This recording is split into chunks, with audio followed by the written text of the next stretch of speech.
Hello everyone. Today in the life process chapter of the 10th science, we will discuss how the nutrition in human beings is carried out and whole digestive system, which are the parts involved in the digestive system. We will see. Before starting that, we will see some of the introduction parts in that. So first, what is life processes? So the basic functions performed by the living organisms, they are called life processes. So what are the life processes involved here? First one is when there is a life, we will have growth, every living organisms, and their digestion, respiration takes place, and circulation, blood circulation, excretion, removal of waste from the body, and reproduction. So these all are consist of the life processes. So we will study one by one here. First we will see the nutrition.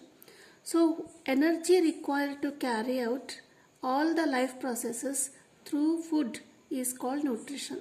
So for carrying out growth, digestion, respiration, for every life processes, we need some energy. So we get that energy from the food.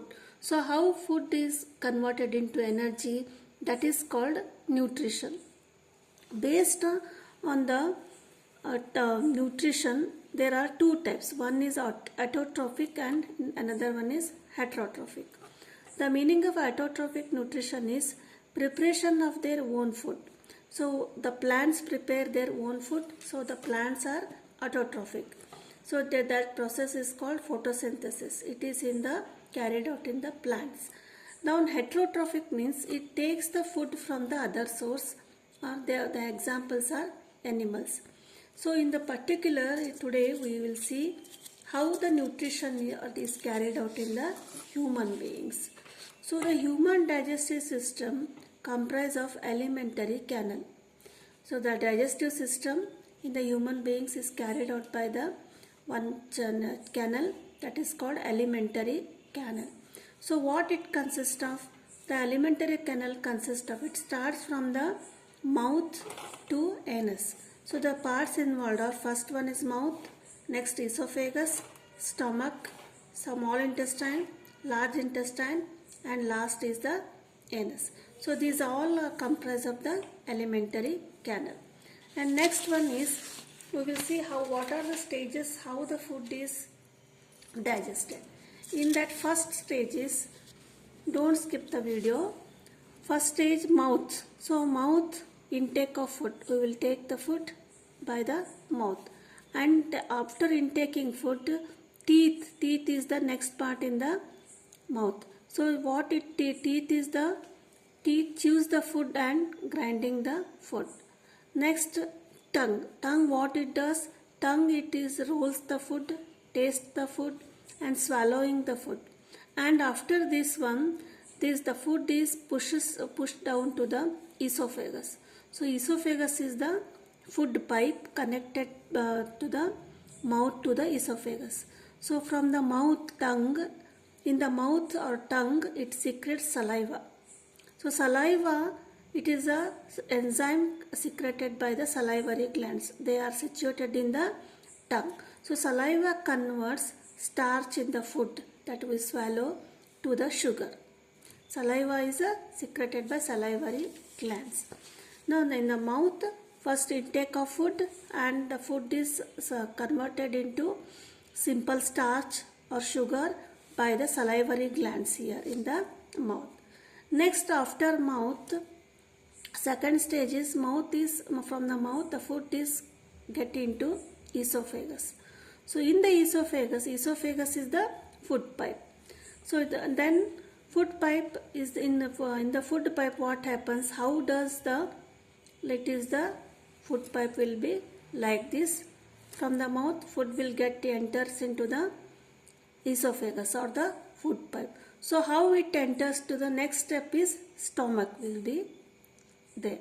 So how it enters? Through the peristaltic movement. So what is the meaning of peristaltic movement?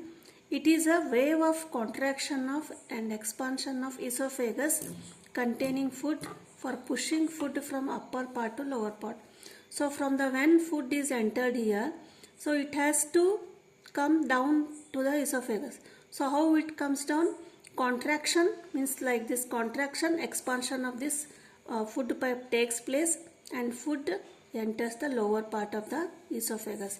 This is called peristaltic movement. So through peristaltic movement, the food that entered from the mouth to esophagus, esophagus to it comes to the stomach part. So in the stomach part, food is moved to the stomach. What happens in the stomach? That is the fourth stage of the digestion. Here is the main digestion takes place.